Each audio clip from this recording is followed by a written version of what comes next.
आपने पूछा। मेरा सवाल कांग्रेस से है कि कांग्रेस हमेशा कहती रहती है कि बीजेपी ने नौकरी खाई है, बीजेपी ने इकोनॉमी गिराई है इंडिया की। तो जब देश आजाद हुआ था उसके बाद 75 साल तक के कांग्रेस सरकार थी और 15 अगस्त 1947 को ₹1 = $1 था। तो 75 साल तक के जो कांग्रेस ने इकोनॉमी गिराई है उसके ऊपर सवाल क्यों नहीं उठते? हम विशेषया सिंह चौहान है और मुझे कांग्रेस प्रवक्ता से मेरा प्रश्न है कि राहुल गांधी जी ने अभी रिसेंटली बोला था कि बीजेपी और आरएसएस कॉन्स्टिट्यूशन को मिटाना चाहते हैं। तो जब इंदिरा गांधी जी ने आपातकालीन का समय जो लगाया था, इमरजेंसी लगाया था देश में, तो क्या वो कॉन्स्टिट्यूशन का हनन नहीं था और वो कैसे मिटा रहे? आम आदमी पार्टी से बोलना चाहूंगा कि वो कह रहे हैं कि मुद्दा छोटा बड़ा, क्या वुमेन सेफ्टी छोटा मुद्दा है? अगर आप ये कह रहे हैं तो ये बहुत नीच बात। आम आदमी पार्टी से नहीं है, समाजवादी पार्टी। लेकिन उन्होंने ये चीज कही कि मुद्दा ये छोटा है, ये इस पे बात नहीं, हमें इस पे बात करनी चाहिए। वुमेन सेफ्टी का मुद्दा अहम है। उस पार्टी के प्रवक्ता से आप सर बोले संविधान खतरे में, खतरे में। क्या तब खतरे में नहीं था जब राम मंदिर के कार सेवकों पर गोली चलाई जा रही थी? और मेरा एक क्वेश्चन भाजपा से भी है कि सर 10 साल हो गए, 15 लाख कब आएंगे बैंक अकाउंट में? जय हिंद, जय मातृभूमि। नमस्कार दोस्तों, पावर पैनल के एक नए वीडियो में आपका स्वागत है। दोस्तों, एक और मस्त डिबेट वीडियो लेकर आया हूँ, वीडियो को अंत तक जरूर देखना।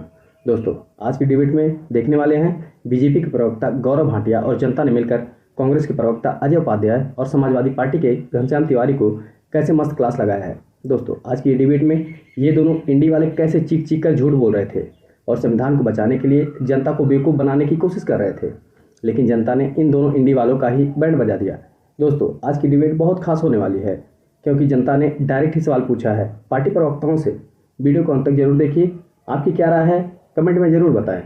चलिए शुरू करते हैं। प्रियंका वाड्रा गांधी ने तो बोला भी इस मुद्दे पर। अखिलेश जी को हमारे रिपोर्टर ने माइक लगाया तो स्वाति मालीवाल पर उन्होंने माइक झटक दिया। क्यों साफ सूंघ जाता है? पार्टी देखकर अब महिलाओं के इश्यूज पे बोलेंगे नेता। दो बातें हैं।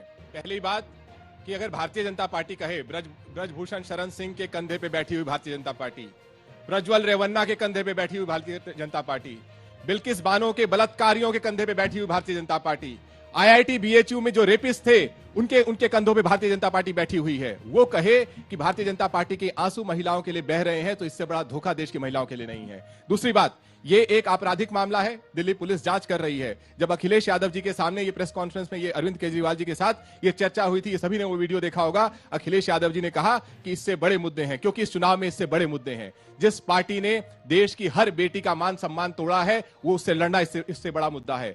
संविधान को बचाना इससे बड़ा मुद्दा है। इसलिए स्वाति मालीवाल पर बात नहीं करें। बात करेंगे, लेकिन ये कहना कि यही इकलौता मुद्दा है जिससे बात इकलौता नहीं है, लेकिन इस मुद्दे पर क्यों नहीं बोलेंगे सर? बोल रहे हैं, सभी लोग बोल रहे हैं। नहीं, आपने बोला ना ये छोटा मुद्दा है, उतना बड़ा मुद्दा नहीं है, छोटा मुद्दा है। मतलब मैंने कहा कि इससे बहुत बड़े मुद्दे हैं देश के सामने। इससे बड़े क्या होता है? ये बड़ा क्यों नहीं है? एक महिला का सम्मान आपके लिए बड़ा नहीं है सर? प्रज्वल रेवन्ना का मामला नहीं है? बिल्कुल है, प्रज्वल रेवन्ना पर सुबह शाम सवाल पूछते हैं। प्रधानमंत्री से सवाल पूछा? क्या आपने प्रधानमंत्री से सवाल पूछा? बिल्कुल, हर मुद्दे पर सवाल नहीं पूछा। नहीं, देश के प्रधानमंत्री मंच में खड़े होकर कहते हैं कि इस दानव को मजबूत करो, इससे मैं मजबूत होता हूं। क्या मीडिया उससे सवाल पूछता है? क्या प्रधानमंत्री के लिए मुद्दा नहीं है? देश के प्रधानमंत्री अभी ब्रजभूषण शरण सिंह के लिए वोट मांगने जाएंगे, क्या कोई उससे सवाल पूछेगा? देश के प्रधानमंत्री कहते हैं कि काला धन टेम्पो में भर के अडानी अबानी बोरे में दिए जाते हैं और फिर कहते हैं कि मैं तो वेल्थ क्रिएटर के साथ हूं। क्या ये बड़ा मुद्दा नहीं है? देश के किसानों के ऊपर गोली चलाई जाती है, क्या यह बड़ा मुद्दा नहीं है? हमारे देश में 83% युवा बेरोजगार हैं, क्या ये बड़ा मुद्दा नहीं है? छोटा बड़ा क्यों कहना है? ये भी उतना ही बड़ा है, वो भी उतना ही बड़ा है। नहीं, क्योंकि ये बड़े मुद्दे हैं। मैं मानता हूं 2 लोगों की मारपीट से बड़ा मुद्दा है कि हमारे देश के किसानों पे गोली चलाई गई। मैं मानता हूं कि 2 लोगों की बिल्कुल 2 लोगों की मारपीट से बड़ा मुद्दा है कि हमारे देश में युवा बेरोजगार हैं। 2 लोगों की मारपीट से बड़ा मुद्दा है कि हमारी बेटियां यहां पर जंतर मंतर पे प्रोटेस्ट कर रही थी और भारतीय जनता पार्टी का एक व्यक्ति, देश की महिला कल्याण मंत्री, उनसे मिलने नहीं आई। आज भी प्रोटेस्ट जारी है और वो व्यक्ति भारतीय जनता पार्टी के सिंबल पे चुनाव लड़ेगा। ये सब बड़े मुद्दे हैं। ठीक है, गौरव भाटिया जी जवाब दीजिए। देखिए, सबसे पहले तो अच्छा है ये इतना बोले, जिससे ये स्पष्ट हो गया कि इनकी नियत में कितना खोट और कितनी कालक भरी हुई है। एक बार नहीं कह पाए कि स्वाति मालीवाल को न्याय मिलना चाहिए क्योंकि वो हमारी बहन है। इन्होंने तुलना करी बाकी चीजों से। मैं यहां पे डंके की चोट पे कहता हूं, बिल्कुल स्पष्ट कहता हूं, ब्रिजभूषण जी की बात करी इन्होंने। जो कानून है उस कानून के तहत चरण बीच में मत बोलिए, चरण छू लीजिए। अरे ये चरण छू रहे, ये देखो गायत्री प्रजापति तुम्हारे ताया जी, ये छू रहे चरण, ये रेपिस्ट है, ये रेपिस्ट है। ब्रजभूषण शरण बोलते रहो। बेटे को तो टिकट दे दिया ना। ये बीच में मत बोलिए, पर आपने उनके बेटे को टिकट दे दिया। वो तो नाक ऐसे न छू के ऐसे छूने के बराबर है। ऐसा नहीं है। सुनिए, अगर आप ये कह रहे हैं कि परिवार का कोई सदस्य गलत करे और उसके परिवार के सदस्य को टिकट नहीं मिलना चाहिए, आपका यही तर्क है, तो मैं कहूंगा कैसे सोनिया गांधी अभी बेल पे बाहर है, राहुल गांधी कैसे चुनाव लड़ रहे हैं, वो खुद भी बेल पे बाहर है, लालू प्रसाद यादव दोषित हैं, उनकी बेटियां कैसे चुनाव लड़ रही है बताइए। नहीं लड़ना चाहिए आपके तर्क के हिसाब से। लेकिन एक बात कहूंगा, ब्रजभूषण के लिए सबसे बड़ी सजा क्या है, उनका टिकट काटा गया है और प्रज्वल हमारी पार्टी से नहीं है। लेकिन तब भी कहता हूं, संविधान पढ़ें, law and order is a state subject.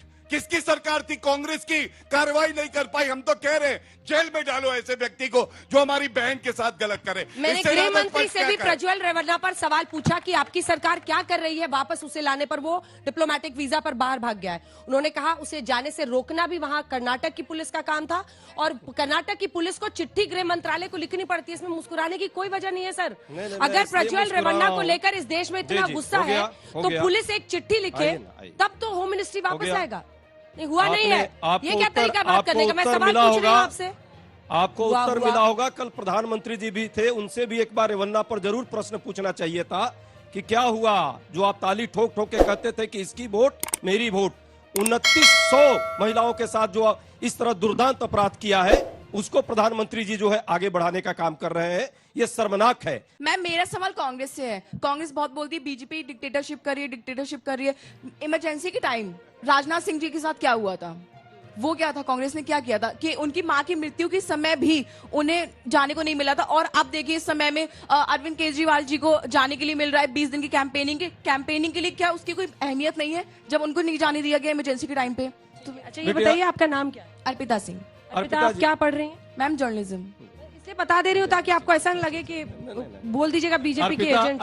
Arpita journalist. Emergency के बारे में आप कितना जानती हैं? आपने पढ़ा है अलग से या क्या, कहाँ से इन्फॉर्मेशन आपको है? क्योंकि ये कई बार लोग मानते हैं कि इस पीढ़ी को इमरजेंसी के वक्त की बातें नहीं पता है। आपने कहाँ से पढ़ा? मैम थोड़ा बहुत ही हिस्ट्री का थोड़ा बहुत ही पढ़ा है, तो उसी हिसाब से हमने पूछा। अर्पिता एक निडर इमरजेंसी पर ये जनरेशन आपसे सवाल कर रहा है। अर्पिता एक निडर और निष्पक्ष पत्रकार होंगी, मुझे पूरा भरोसा है। और इसी तरह का प्रश्न हम चाहते हैं सभी पार्टियों से होना चाहिए। तानाशाही इस लोकतंत्र की हत्या करने वाले चाहे कोई कभी रहा हो या आज है, उस पर प्रश्न करना चाहिए। और यही बात बार बार कहता हूं, संविधान बदलने का जो ये साजिश चल रहा है वो हम नहीं होने देंगे। हमने देखा है और हमने भुगता है। ठीक है, छोटा छोटा जवाब दीजिएगा तो सारे सवाल हो पाएंगे। देखिए महिला होती है, हो किसी भी पार्टी की, जनता का सवाल ये है कि सख्त कानून कब आएगा? इतने साल हो गए सरकार को, केस जो है चलते रहते हैं कोर्ट में, फांसी देने में, सजा देने में इतने साल लग। जनता से चाहे बीजेपी हो, कांग्रेस हो, कोई हो, सख्त कानून कब आएगा? सख्त कानून की जरूरत है। कानून सख्त है, लेकिन इस पर डायलेमा है लोगों का। जो डायलेमा है जो लोग दिखा रहे हैं, उनसे प्रश्न जरूर होना चाहिए। कार्रवाई तो सब पे होनी चाहिए। अंजना जी कुछ कह सारे सवाल लपक रहे हैं, सब आप ही मुझसे प्रश्न पूछ रही है। मेरा सवाल कांग्रेस से है कि कांग्रेस हमेशा कहती रहती कि बीजेपी ने नौकरी खाई है, बीजेपी ने इकोनॉमी गिराई है इंडिया की। तो जब देश आजाद हुआ था उसके बाद 75 साल तक के कांग्रेस सरकार थी और 15 अगस्त 1947 को 1 रुपया = $1 था। तो 75 साल तक के जो कांग्रेस ने इकोनॉमी गिराई है उसके ऊपर सवाल क्यों नहीं उठते? जब देश आजाद हुआ था बिटिया, तो इस देश में एक सुई नहीं बनती थी, एक सुई नहीं बनती थी। आज हवाई जहाज और मिसाइल बनाने का काम कांग्रेस पार्टी ने किया। सर मेरा सवाल था इंडी गठबंधन से कि केजरीवाल जो अभी निकले हैं बाहर, किस बेसिस पे वोट मांग रहे हैं आप लोग? उनकी पार्टी से ऐसे हादसे सुनने को मिल रहे हैं। आतिशी मतलब वोट्स के लिए कितना अपनी पार्टी को सपोर्ट करने के लिए कितना, मैं कहूंगी, लो स्टैंड ले रही है कि खुद महिला होकर अब दूसरी महिला पर सवाल उठाने को तैयार है। और जो आप लोग को समझ में आ रहा है कि नहीं कि महिला वोटर्स कितनी जागरूक हो गई हैं? नहीं, एकदम 4 अच्छी सवाल में से 2 सवाल महिलाओं के अधिकारों पर एकदम बात करनी चाहिए। और यही लड़कियां हैं,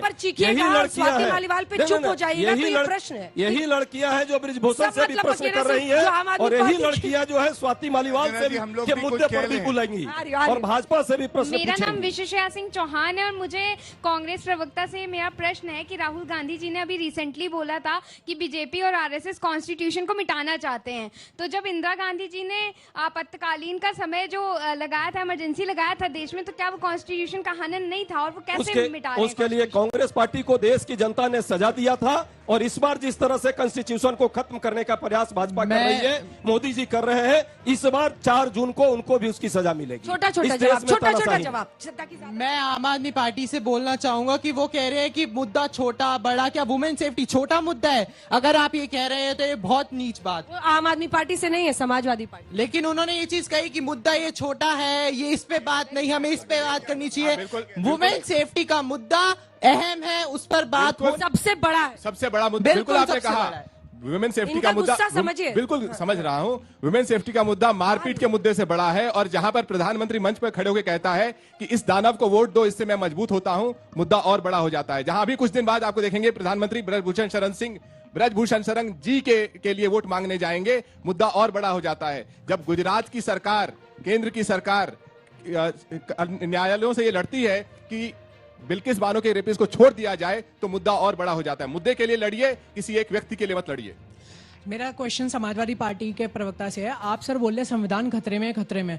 क्या तब खतरे में नहीं था जब राम मंदिर के कार सेवकों पर गोली चलाई जा रही थी? और मेरा एक क्वेश्चन भाजपा से भी है कि सर 10 साल हो गए, 15 लाख कब आएंगे बैंक अकाउंट में? जी मेरा सवाल हर पार्टी के मेंबर से ये जी मेरा सवाल ये है कि सब कहते हैं कि हमने गरीबों को इतने पैसे दिए, इतना रोजगार, इतने घर बना के दिए।